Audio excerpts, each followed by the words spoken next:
श्री वर्धमानाय निर्धूत कलिलात्मने सालोकानां त्रलोकानां यद विद्या दर्पिणायते यद विद्या दर्पिणायते यद विद्या दर्पिणायते। पंक नहीं पंकज बनो मुक्ता बनो नसीब दीप बनो जलता रहूं गुरुपद पद्म समीप गुरुपद पद्म समीप। पंच परमेष्टि भगवंतों की, श्री कुंडलपुर के बड़े बाबा की, चंद्रगिरी महातीर्थ के मूल लायक 1008 श्री चंद्र प्रभु भगवान की, विश्व शंकर चिंतामणि पारसनाथ भगवान की, भगवान महावीर स्वामी की, संत शिरोमणि आचार्य भगवंत गुरुदेव श्री विद्यासागर जी महाराज जी की, गुरुनाम गुरु श्री ज्ञान सागर जी महाराज जी की, आचार्य भगवान श्री समय सागर जी महाराज जी की, 3,9 करोड़ मुनि राज्यों की, विश्वमयी अहिंसा धर्म की जय।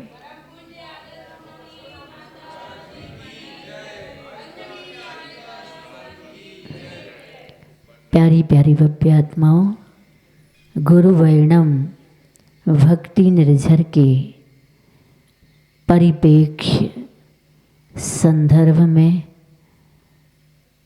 परम पूज्य आचार्य भगवंत हर अनुकूल प्रतिकूल परिस्थिति में समय सार की निर्जरा अधिकार की उस गाथा को अपने अधिकार में कर्तव्य के साथ निरंतर उसी को अनुभूत करते थे।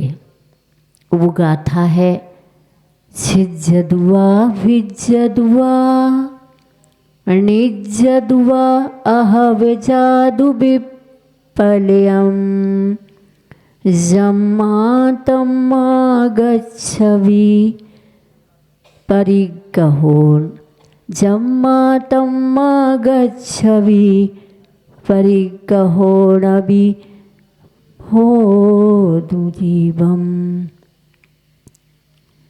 ये गाथा अंतिम चरण थोड़ा विस्मृत है। ये गाथा आचार्य जी ने हर अनुकूल प्रतिकूल परिस्थिति में जीवंत की है साधना में। और यह गाथा कहती है ये शरीर छिद जाए, भिद जाए, नष्ट हो जाए, प्रलय आ जाए किसी भी प्रकार का, तब भी शरीर मेरा परिग्रह नहीं हो सकता है। जब शरीर मेरा परिग्रह नहीं हो सकता है तो ये धन दौलत ख्याति पूजा लाभ ये सब मेरे अपने कैसे हो सकते हैं। इस गाथा को चरितार्थ करने वाले आचार्य भगवंत ने इस युग में जितने भी जीने के पहलू हैं सब पर पहल करते हुए रास्तों को दिखाया है पात्रता के अनुरूप। और हम उन्हीं की उस अद्भुत साधना संपन्न जो भूमिका में शुभ उपयोग के साथ सबका कल्याण हो, उस भावना से कुछ आचार्य जी ने अपने पुण्य से, किसके पुण्य से? उन्होंने अपने पुण्य से नहीं, हमारे सभी के पुण्य योग से कि और पुण्य को गाढ़ा कर सकें। क्या? और अपने पुण्य को गाढ़ा कर सकें। सो दोहा शतक लिखे हैं, उसका दोहन करना हमें और आपको बहुत ही अनिवार्य है, कंपलसरी है, अनिवार्य है। क्योंकि आचार्य जी का कहना है, अगर आप परीक्षा देने बैठे हैं और अनिवार्य प्रश्न को हल नहीं करोगे तो पास होने का हल आप क्या नहीं कर पाओगे? उपलब्ध नहीं कर पाओगे। इसलिए अनिवार्य प्रश्न का उत्तर लिखना बहुत जरूरी है। आपने पूरे के पूरे प्रश्नों के उत्तर लिख दिए, लेकिन अनिवार्य कंपलसरी प्रश्न को आपने हल नहीं किया तो आपकी समस्या फैल की बनी रहेगी। छोटे बच्चों की अलग बात है, प्राइमरी, लेकिन इसके उपरांत अगर आप गलती करते हो तो समझ में आता है कि आपका ध्यान परीक्षा में नहीं है, आपका ज्ञान सही नहीं है। तो आचार्य जी ने ऐसी ही कुछ बातें दोहा में लिखी हुई हैं जिनको हम देखते हैं। बाधक शिव पथ में नहीं, पुण्य कर्म का बंध, पुण्य बंध के साथ भी शिव पथ बड़े अमंद, शिव पथ बड़े अमंद। शिव पथ में पुण्य बाधक नहीं है और पुण्य बंध के साथ ही शिव पथ पर चला जा सकता है। बस इतना होना चाहिए कि हमारा जो पुण्य है वो विषयों का इच्छुक ना हो और उस पुण्य से साधना करे, उस पुण्य से वह भगवान की भक्ति करे। आचार्य जी हमेशा कहते थे, जिस पुण्य को कतिपय विद्वान लोग हे कहते हैं, उस पुण्य को हे कब कहा? अगर पुण्य से पंचेंद्रिय के विषयों को इच्छा रखे तो विषयों की। लेकिन अगर एक गरीब है, मजदूरी करता है या कोई भी धंधा करता है, सुबह से लेकर के रात्रि के 8 बजे तक वह खून पसीना बहाता है, अगर उसके पुण्य का उदय होवे तो वो क्या करे? मंदिर के लिए समय निकाले, पूजन के लिए समय निकालता है, तीर्थ वंदना के लिए भी समय निकालता है। इसलिए पुण्य को खर्च मत करो। किसमें? संसार के लिए। अगर पुण्य का उपयोग करना है तो आप सांसारिक प्रयोजनों को छोड़ करके अपने को सेठ साहूकार बनाने की कोशिश करो, कहीं ये पुण्य पतला ना पड़ जाए। इसके लिए और भी गाढ़ा करते रहो। पुण्य कर्म अनुभाग को नहीं घटाता भव्य, पुण्य कर्म अनुभाग को नहीं घटाता भव्य, मोह कर्म की निर्जरा करता है कर्तव्य। उस पुण्य कर्म के अनुभाग को व्यसनों में, पापों में घटाता नहीं है, बल्कि वह मोह कर्म की निर्जरा के लिए वह कार्य करता है, कर्तव्य करता है। क्या कर्तव्य करेगा? श्रावक है तो 6 आवश्यक करेगा कि नहीं? देव पूजा, गुरु पास्ती, स्वाध्याय, संयम, तप और त्याग, ये 6 आवश्यक अवश्य करने योग्य हैं। किसके? श्रावकों के। लेकिन अगर आपको पुण्य से सब कुछ अनुकूल मिला है तो और बढ़िया कर सकते हो। और अगर पाप का उदय है तो अगर समझ है, विवेक है, तो वो एक अपना क्या करेगा, विभाजित कर देगा। मंदिर तो आएगा, भले ही ग्राहक भी दुकान पर क्यों ना खड़े हो, लेकिन वह पहले किसको नमन करेगा, मंदिर में आके भगवान को नमन करेगा। तो इसमें फिर क्या होगा, उसका पाप का अनुभाग घटेगा और पुण्य का अनुभाग बढ़ जाएगा। ऐसे ऐसे उदाहरण आचार्य भगवंत के श्री मुख से हम लोगों ने भी सुने और आप लोगों ने भी सुने हुए हैं। तभी मनोरथ पूर्ण हो, मनोयोग थम जाए, विद्यारथ पर रूढ़ हो, तीन लोक नम जाए। ऐसे पुण्य को गाढ़ा करते करते सातिशय पुण्य जब कोई दीक्षा लेता है और दीक्षा लेकर के बढ़ता बढ़ता पुण्य श्रेणी में पहुंचता है और श्रेणी को पार करके वह 12वें गुण स्थान में पहुंच जाता है, तब वह पुण्य फला अरिहंता उस पुण्य के फल को अर्थात अरहंत अवस्था को प्राप्त करता। कौन से पुण्य का ये फल है, कौन से पुण्य का, सातिशय पापानुबंधी पुण्य नहीं, पाप का क्षय करने वाला पुण्यानुबंधी पुण्य, जिसका फल है अरहंत दशा। तभी मनोरथ पूर्ण हो।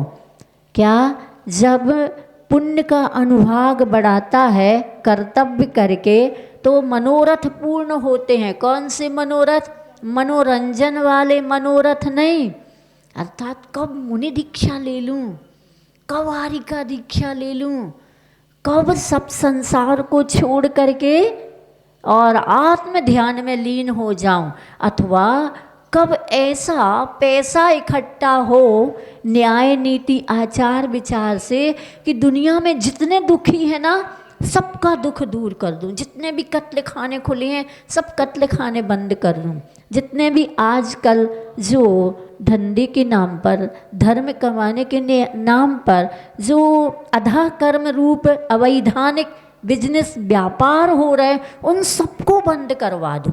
किसकी भावना होती है ऐसी है? ऐसी सातिशय दुर्लभ पुण्य बांधने वालों की ऐसी भावना होती तो और सातिशय दुर्लभ पुण्य का बंध होता है। इसलिए ये दोहा शतक हमें दोहन करने को कहते हैं। गुरु वर्णम के गवाक्ष से आशीष जी ने कहा, 12 भावना तो रोज पढ़ते सब लोग, जिसमें राजा राणा छत्रपति वाली 12 भावना तो सबके मुख में कंठस्थ है, कंठ में ही स्थित है और वो मुख में आ जाती है और मुख में आते आते उच्चारण में आती है, लेकिन आचरण से कहते बस धीरे से आचरण में आ जाए। क्या, आचरण में आ जाए। इसे तो सब पढ़ते हैं, राजा राणा छत्रपति हातिन के असबार, मरना सबको एक दिन अपनी अपनी बार। थोड़ा सा व्यक्ति कभी कभी विचार करता है, अरे इन पंक्तियों में तो राजा मरेगा, राणा मरेगा, छत्रपति मरेगा, हाथियों पर सवार करने वाले मरेंगे, हम तो न राजा हैं न राणा हैं, छत्रपति भी नहीं है, छत्तापति अजैसी का कहना, छत्तापति अवश्य है बरसात में। और अगर दूसरा छत्र देखो तो हर घर में फैन है, फैम नहीं फैन है, पंखा, और वो आप उसके नीचे बैठते हो तो वो छत्र की तरह घूमता है। तो राजा राणा छत्रपति हाथिन पर, हम हाथियों पर सवार नहीं है, हम तो किस पर सवार, 2 व्हीलर 4 व्हीलर प्लेन एरोप्लेन, ये तो है ही नहीं, ये हम उसमें लिखा ही नहीं है, राजा राणा छत्रपति की पंक्तियों में लिखा ही नहीं। इसलिए मरना इनको एक दिन अपनी अपनी बार, हमें तो मरना ही नहीं। फिर आगे बढ़ते हैं, दाम बिना निर्धन दुखी, तृष्णा बस धनवान, कबहू न सुख संसार में, सब दिख देख को छान। इस जीव ने अनंत अनंत पर्यायों में छान लिया। हर इंद्री के अपने अपने विषय, एक इंद्री का भी अपना विषय, स्पर्श के 8 वो भी छानता है। 2 इंद्री में और रसना के विषय बढ़ जाते, 3 इंद्री में घ्राण इंद्री का विषय बढ़ गया, 4 इंद्री में चक्षु का विषय बढ़ गया, और पंचेंद्री में तो जब एक एक जीव की बुरी दशा होती है तो हम संगी पंचेंद्री की उस दशा को क्या कहना, जिस दशा को देखकर वज्रदंत चक्रवर्ती को बैराग हो गया। तो आचार्य जी कहते हैं इसकी यही सबसे बड़ी गलती रही है कि सब जग देखो छान, सब जगत को छाना है, एक एक पर्याय को छान लिया, लेकिन सुख नहीं मिला। तो भैया आचार्य जी का कहना है, बार बार कहना रहा, तुमने सब जगत को तो छाना, छानने वाले को तो एक बार छान ले। क्या? जिसने छाना है उसको तो छान ले। अगर उसको छान लेगा, कौन से छन्ने से छाने? आजकल तो पानी के ही छन्ने नहीं रहे, और हैं भी तो छार छार हैं, मतलब बहुत पतले छन्ने हैं। आजकल तो आज का आदमी बिल्कुल सब कुछ तत्काल चाहिए। अब पहले के छन्ने कैसे होते थे कि सूर्य की किरण भी अंदर ना जा पाए, पात्र के ऊपर छन्ना डालते थे, इतना मोटा। अब बताइए, जब कुएं से पानी भरते थे तब उस समय मोटे छन्ने से पानी छनता था, और कभी पानी थोड़ा सा कुएं के कम हो गया तो बाल्टी जाते जाते पानी थोड़ा गंदा हो जाता था। अब वो छन्ने से पानी नीचे उतरता ही नहीं जल्दी। तो जिनको समय बहुत ऐसा लगता हमारा समय बर्बाद हो रहा है, जैसे कहते अच्छे कार्यों में समय बर्बाद नहीं होता, अच्छे कार्यों में समय लगाना चाहिए। जीवों की हिंसा होने से आप बच रहे हो और जीवों को बचा रहे हो, लेकिन इतना ही थोड़ा सा विवेक हो जाए तो छानने वाला छान सकता है। लेकिन किस छन्नी से छानो? अहिंसा की छन्नी से, विवेक की छन्नी से, ज्ञान की छन्नी से। लेकिन क्या करें, ये 3 मित्र थे। कौन? ज्ञान, विश्वास और धन, तीनों मंदिर में थे। तीनों ने कहा अब बिछुड़ने का समय है, तो आपस में पूछते धन तुम कहाँ मिलोगे? धन ने कहा हम तो अमीरों की जिब्बा में मिलूँगा, कंठ में मिलूँगा। विश्वास से कहा तुम कहाँ मिलोगे? बोले एक बार चला गया तो कहीं भी नहीं मिलूँगा। आज के लोगों का विश्वास मर चुका है, आचार्य जी का कहना है, और सारी दुनिया धन पर चल रही है, धन पर। लेकिन धन अगर धर्म से कमाया है तो वहाँ विश्वास जीवित हो सकता है। इसलिए आचार्य जी ने कहा है अब छानने वाले को छानो, दुनिया को नहीं छानो। अपने घर में जितने सदस्य हैं उनको मत छानो, उनको छान रहा है ना, उसको एक बार छान लो तो फिर सुख कहाँ है? सुख बाहर नहीं, सुख तो इधर है। कहाँ है? पहले इधर, क्योंकि इधर से ही तो आएगा। इधर गुरु से सुख, भगवान से के मंदिर में दर्शन करके गुरु की देशना को सुन के आशीर्वाद को प्राप्त करके सुख कहाँ बताएंगे? वो धन कैसे कमाया जाता ये नहीं बताएंगे। हाँ, धर्म कमाओ, आचार विचार न्याय नीति से कमाओ। धर्म कमाओ, श्रावक हो तो कमाओ, लेकिन खूब कमाओ, खूब भरो, और भर भर के जोड़ जोड़ के मर जाओ। नहीं, अब धन कमाओ लेकिन धर्म के साथ कमाओ। और फिर धर्म में लगाओ, और फिर क्या धन जोड़ जोड़ के जाओगे तो धन तो यहीं रह जाएगा, और धर्म जोड़ोगे तो धर्म आपके साथ जाएगा। और धर्म को साथ ले जाना है तो छानने की प्रक्रिया स्वामी समंत भद्र जी के रत्न करंडक श्रावकाचार में बहुत अच्छे से छोटे से एक प्रथम इकाई है ना, छोटे से लेके बड़ों तक की पात्रता को लेकर के यहाँ पर अणुव्रतों का कथन, और अणुव्रत सुरक्षित पल जाए सो गुण व्रत का कथन। और गुण व्रत में कल आपने उपचार से महाव्रत का लक्षण सुना था, महाव्रत का वास्तविक लक्षण सुना था 72वें श्लोक में, और आज 73वां श्लोक है जो दिग्व्रत, यानी गुणव्रत के 3 भेद है ना, दिग्व्रत, देश व्रत और अनर्थ दंड व्रत। हाँ, इस प्रकार से आज दिग्व्रत के 73वें श्लोक में अतिचार, अतिचार का मतलब होता है दोष, दोष का मतलब होता है दूषित करना, अनेक कुछ चाहत से, आकांक्षा से, प्रमाद से, अज्ञानता से उनको दूषित कर देना। ऊर्ध्वाधस्ततिर्यग ऊर्ध्वाधस्तातिर्यग व्यतिपाताः क्षेत्रवृद्धिरवधीनाम् विस्मरणं दिग्विरते रत्यासाः पंचमन्यन्ते।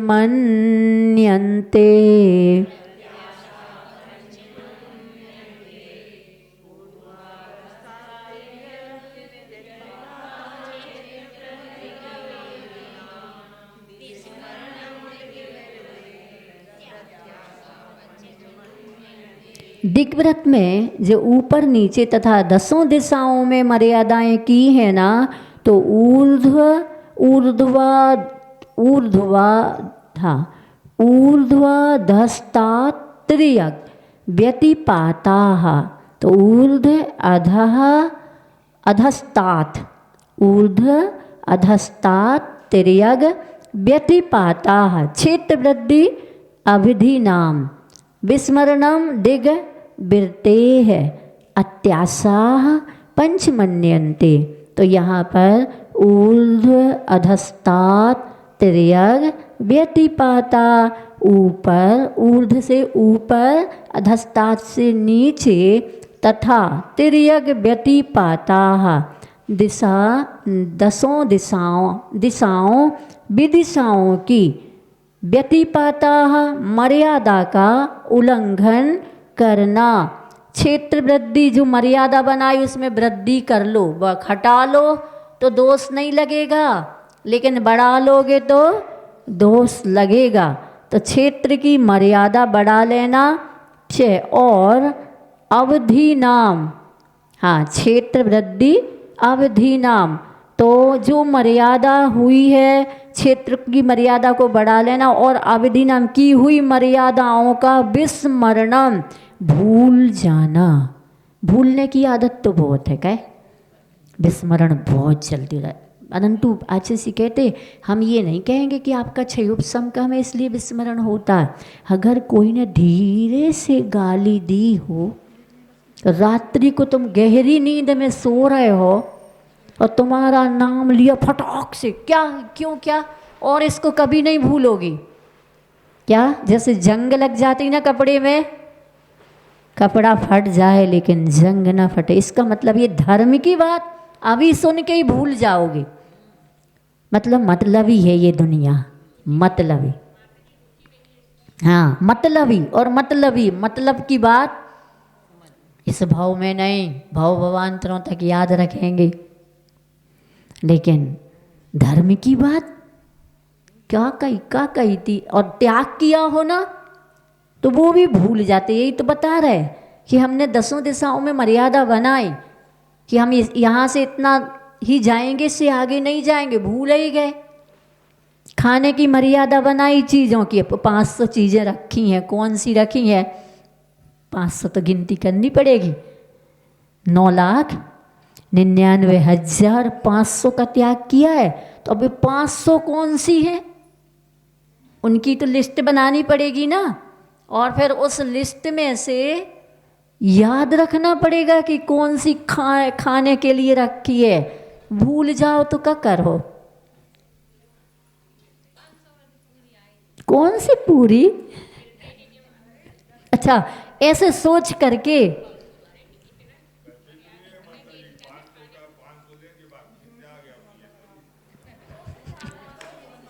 कौन सी 500, बेचारी घबरा है, हम कौन सो पता नहीं कौन को ये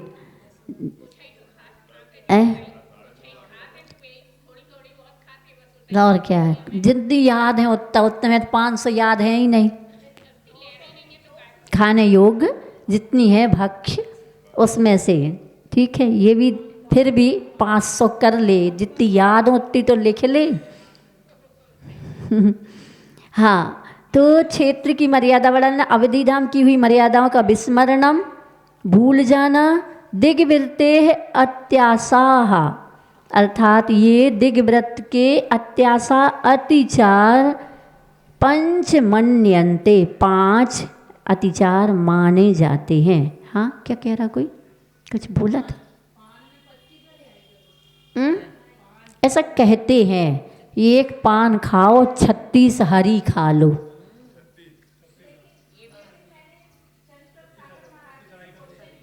हाँ, है तो लेकिन क्या है कि कुछ चीज़ें ऐसी होती हैं कि जैसे अब ये वनस्पति जगत है, साधारण वनस्पति जगत है, साधारण वनस्पति, चूँकि आपने उसका एक पत्ता निकाला तो वो एक जीव के आश्रित अनंत जीव होते हैं, और अगर हमने एक पत्ती निकाली तो उसमें अनंत अनंत जीव हो।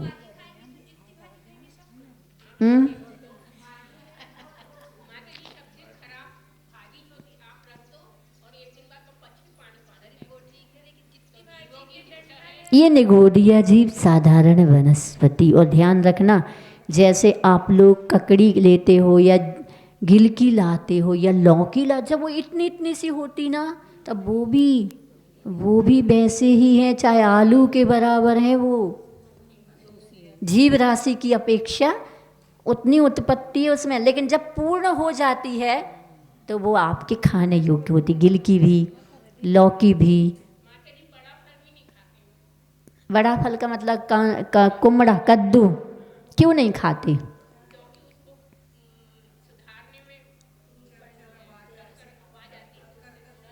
बड़ा फल इसलिए कि अगर हम घर में 2 सदस्य हैं और वो बनाया तो वो पूरा नहीं उठ पाएगा। तो पहले लोग क्या करते थे, हमने देखा घरों में, स्मरण है कि पूरे मोहल्ले में बांट देते थे, फिर भाई ये चलता था। लाल टमाटर ना खा के हरे टमाटर खाते थे लोग।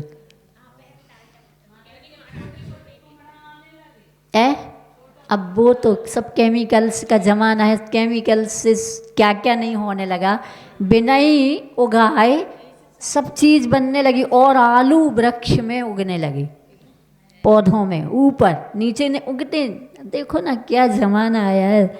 आलू जब पौधों में होगे तो आपके नई जनरेशन क्या कहेगी? आप लोग कहते हो जो ऊपर होगे वो खाओ, जमी खंड नहीं खाना है, ऊपर का तो खा सकते हैं। तो क्या नहीं हो रहा, बिना ही इसके केमिकल्स डालेंगे पानी में, और उसको तवे पर तो गोभी बना रहे, आलू बना रहे, सब चीज़ बन रही। इसलिए बाजार में ये नाशपाती, ये जाम फल जो बड़े बड़े हरे हरे, ये सब केमिकल्स, सब चीज़। एसी का नाम तो पंचम काल और कलयुग, काला युग। धन ही से काला नहीं है, अकेले धन से ही काला युग नहीं कहला रहा, सोच से काला युग, विचारों से काला युग। हाँ, अगर मैंने सीता के नुपुर के अलावा और कोई आभूषण देखा हो तो मैं पंचम काल का मनुष्य बनूं। एक जगह ऐसा लिखा, रात्रि भोजन त्याग का दोष मुझे लगे। ऐसी साक्षी खेत लेते थे पहले, भगवान कसम, महावीर कसम, राम कसम।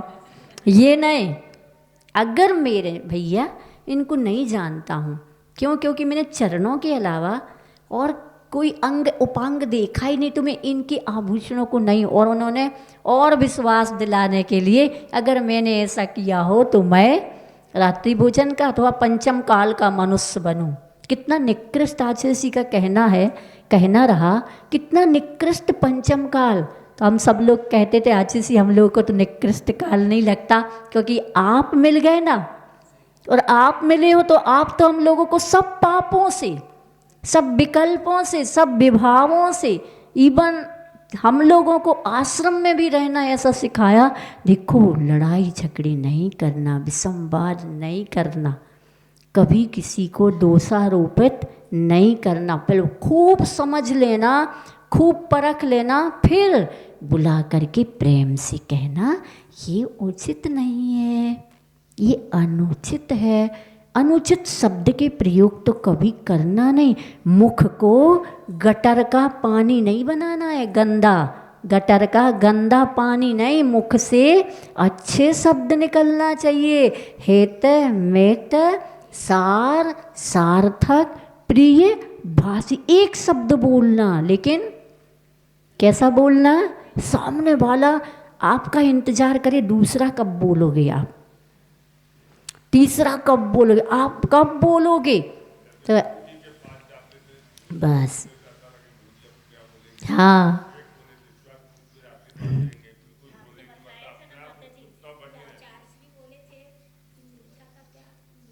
नहीं, किसी ने मीठा तो ऑप्शन में मीठा, क्योंकि मालूम था ना कि आज का युग असहनशील है, सहनशीलता है ही नहीं, सहनशीलता का अभाव हो गया। तू ही कह दो तो आचार्य से कहते तुंकारी जैसा बाहर निकल जाता, तुंकारी जैसा क्रोध इसको आ जाता है, तो तू भी नहीं कह सकते, सही बात भी नहीं कह सकते। बेटा तू बाहर इतनी देर से आया, इतना भी नहीं पूछ सकता। आज पिता या माँ, युग इतना परिवर्तित हो गया है, तो हम लोगों को आज से सही में ऐसा बचाया, हम ही अकेलों को नहीं बचाया, हम ही सबको नहीं बचाया, इवन श्रावकों को भी बचाया। श्रावकों को भी क्या, देखो विकल्प नहीं करते, विसंवाद नहीं करते, किसी के प्रति गलत नहीं सोचते, अपना कर्म का उदय समझते, अपना कर्म है, अंत में भी अपना ही कर्म कह करके, और आचार्य ने महाप्रयाण किया, अपना ही कर्म है।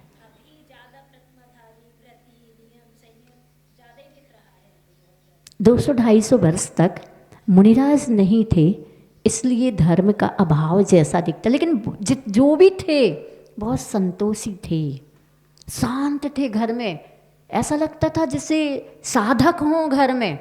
हमने आपको एक दिन बताया था ना कि जब हम घर में इतने छोटे थे उस समय, और हम घर में देखते थे बिना प्रतिमा के, बिना किसी के, पिताजी घर आते थे शाम को, सुबह शाम खाना खाने दुकान से, तो बिल्कुल शांत, मांगते भी नहीं थे क्या बना घर में और क्या परोस दिया तो ठीक, बिना बोले, मुख से बोलते नहीं थे। जबकि कोई प्रतिमाएं नहीं थी, कोई समझाने वाली भी नहीं थी। ये हर घर में भक्ष ही चलता था, अभक्ष नहीं चलता था। पूरे मतलब जैनों में ऐसा ही होता था। इवन लाल टमाटर भी हर घर में एक परंपरा नहीं, हरा टमाटर खाना, और लाल क्यों नहीं खाना, ऐसा भी होता था। हाँ, रात में अच्छे से कहते थे, लाइट का ज़माना नहीं था, तो लाइट नहीं होती थी, तो जल्दी खा पी करके और शाम को मंदिर के दर्शन करके शांति से सो गए जल्दी, और जल्दी सुबह ब्रह्म मुहूर्त में 4 बजे उठ गए। घड़ी अड़ी नहीं थी ऐसी, कैसे अंदाज से, बादल सूर्य की प्राची दिशा को देख के पूर्व दिशा में ध्रुव तारा आ जाता था। हाँ, तो उससे देखते थे 1 बज गया, दोपहर हो गई, अब शाम, झंडी की शाम हो गई। कितना मतलब पहले भले महाराज और माता जी या त्यागी व्रत और आज के सब हैं, तो लेकिन विवेक बहुत था, मर्यादा। इसलिए तो आचार्य ने बुंदेलखंड में यही तो देखा ना, पानी छानने की प्रक्रिया, क्या एक 8 वर्ष का बालक तालवेट में परात के ऊपर घड़ा रखे और बाल्टी से पानी धीरे से बाल्टी डाली और धीरे से बाल्टी भर के ऊपर की तो है धीरे से आहिस्ते से लेकर के छन्ना से पानी छान रहा, बूंद गिर ना जाए। आज इसने उसको पूरा देखा। मंदिर में ही तो थे तालवेट के, वो मंदिर में कुआं था, अभी हम देख के आए। तो वो कुआं में वहाँ अच्छे से सामने बैठे देख रहे थे, पूरी प्रक्रिया देखी। फिर उसने क्या किया, फिर छने पानी से कोपर को 2 बार छान करके उसको बाल्टी में, और फिर बिल छानी को धीरे से कड़ेदार बाल्टी से। आज यहाँ मेरा धर्म साधना, और गुरुजी ने जो कहा ना कि बुंदेलखंड चले जाना, वहाँ प्रभावना अच्छे से होगी, ये यहाँ पलेगा। और आचार्य को बहुत संतुष्टि मिली उसके बाद। और फिर तो उन्होंने बुंदेलखंड में, तो हम लोग तो आचार्य से यही कहते हैं, हमें तो आप हो तो चौथा काल। मैं तो कभी सोचा ही नहीं था कि हमें पंचम काल देखना पड़ेगा। क्या हमें पता ही नहीं था कि पंचम काल भी आचार्य के जाने के बाद पंचम काल का एकदम विकराल रूप दिख जाएगा। कैसा लगता है अब। और आचार्य कैसे चले गए, ऐसा लगता है कि आचार्य जी फूल जैसे उठ के चले गए, किसी को भी अंदाज नहीं। रेवती रेंज में इससे भी ज़्यादा बीमार थे आचार्य जी, जितने चंद्रगिरी में है ना, इससे भी ज़्यादा अस्वस्थ थे, बिल्कुल यूं हो गए थे रेवती रेंज में। तो हम लोग तो कभी देखते थे तो सोचते थे कि नहीं, क्योंकि अब भाई आचार्य से इतनी दूर हम लोग को तो मिलते नहीं, तो बहनें अब मोबाइल से आचार्य को दिखा देती थी कि देखो आचार्य कैसे, जो अंत दिनों के 5-7 दिन के जो दर्शन देने आते ना आचार्य जी, वो दिन प्रतिदिन कैसी स्थिति होती जा रही। लेकिन आचार्य जी भावना भाते हुए भक्तों को आशीर्वाद देते। हाँ, सारी वो चीज़ें याद आती हैं, याद ही अच्छी सी आते। तो कैसा था, हम लोगों को कोई विकल्प नहीं था, कोई चिंता नहीं थी, कोई भावना नहीं थी, कोई की ऐसी भी भावना नहीं थी कि हम दुनिया में ख्याति पूजा लाभ को प्राप्त नहीं, हमारे आचार्य जी हैं वो ही पर्याप्त है।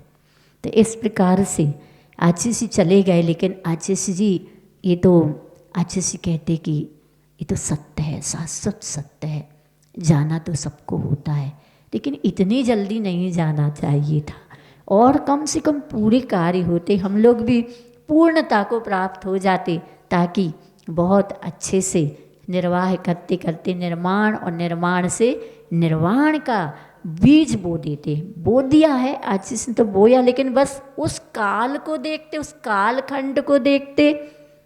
वो कालखंड जितने भी वर्ष का था अखंड था, और इस कालखंड को देखते हैं तो ये खंड खंड बदल रहा है। कैसा हो गया, जैसे चक्रवर्ती का वैभव चक्रवर्ती के सामने रहता है, उसके पुत्र को भी प्राप्त नहीं होता है, ऐसे ही सबके मानसिकता से वो अद्भुतता, वो एक लोगों में एक ललक होती थी ना, चलो आचार्य के पास चलना है, प्रवचन में चलना है, आचार्य के सानिध्य में 10 लक्षण में। आचार्य त्याग धर्म के दिन दयोदय की वो मीटिंग करते थे, अधिवेशन होता था दयोदय का, क्या आनंद आता था। सब परगाहन में क्या आनंद होता था, वो सब है, अभी सब है। अच्छे चर्या करने वाले भी, अच्छे प्रवचनकार भी हैं, लेकिन आचार्य श्री तो आचार्य श्री जी थे।